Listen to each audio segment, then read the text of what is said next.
Alright, in this lesson I want to show you guys a quick workflow, I guess you would call it, that I use when I'm working using some of those tools that we've used. And especially if you're coloring sequential books or you're coloring comics that have, multiple panels, there's a couple of things you can do with your selections that'll really make coloring just easier.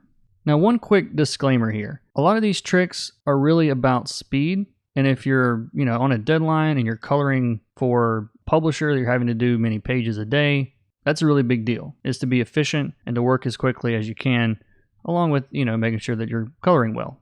So if you're here to learn Clip Studio, to color for fun, and you can take, 10 hours a page, don't sweat it if all of this seems like, a little too much. But if you're coming at this from a professional angle, these things will save you a ton of time. By the way, this is a page from Dark One, published by Vault Comics and Dragonsteel Entertainment. It was created by Brandon Sanderson, drawn by Nathan Gooden, and colored by me. But I'm going to turn off all of my layers for a second, and we'll start with this bottom layer. If I'm going to flat myself, this is actually my first step. And the way this is done, I'll show you very quickly. I'll turn that off. I'll first fill the layer with white, just so we don't have to look at the transparency, and to fill in the gutters with a color. By the way, pro tip, most of the time, your gutters should be white. That's these things between the panels.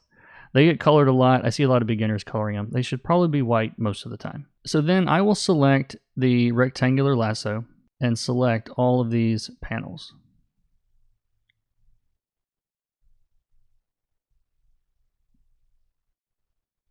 And this is set to add to selection at the moment. I don't know if this is going to be exact, but it's going to be close enough.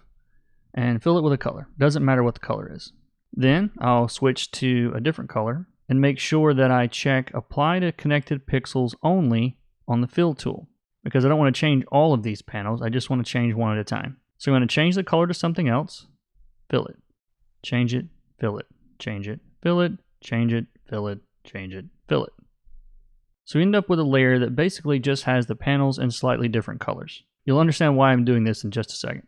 The next thing I'll do, which again, I'm not going to do this in real time since we've already kind of established how to do this, but I'll make a new layer on top of that, call it Foreground, or FG, and trace out each character, fill it with a color. And these can all be the same color. Trace it, fill it, do this entire section. Because if you're working big to small, you're going to be kind of doing this anyway. Once I have that done, I will select it so that I just have my foreground selected. Of course, it's up to you what you call foreground or background. I consider foreground usually to just be the people or the focus of whatever that panel is. But now I want to fill the reverse of this. I want to fill the background with a color. So instead of having to redo everything, I'm just going to hold down Shift, Control, or Command, hit the letter I. That will flip-flop the selection. So now you'll notice that everything except the people is selected. But I need to remove the gutters. So I'm going to go to my magic wand, hold down Alt or Option, make sure this is unchecked, Apply to Connect to Pixels, and then click the gutters. So now I just have the background selected. I will fill that with a color.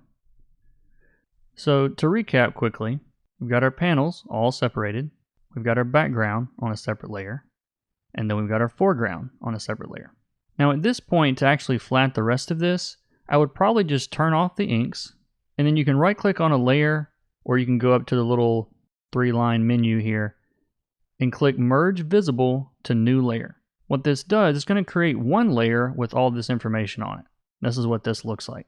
I'm going to use this as a basis to start my flatting. So we can just call this flats, call it flat v2 since this file already has a flats layer. And then from here, using the tools we've already learned how to use, I would start making selections, big to small, filling these in.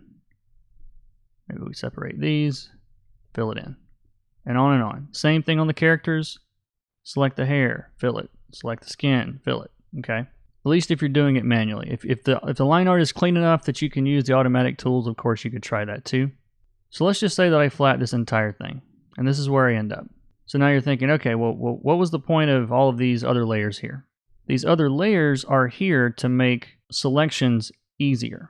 So let's say, for example, I'm coloring this second panel, and I want to put like a glow effect, or I want to do some rendering in this background here behind these two characters. If we select the wall, you can see it selected the wall here, and down here, and down here. Well, I don't want to select those areas.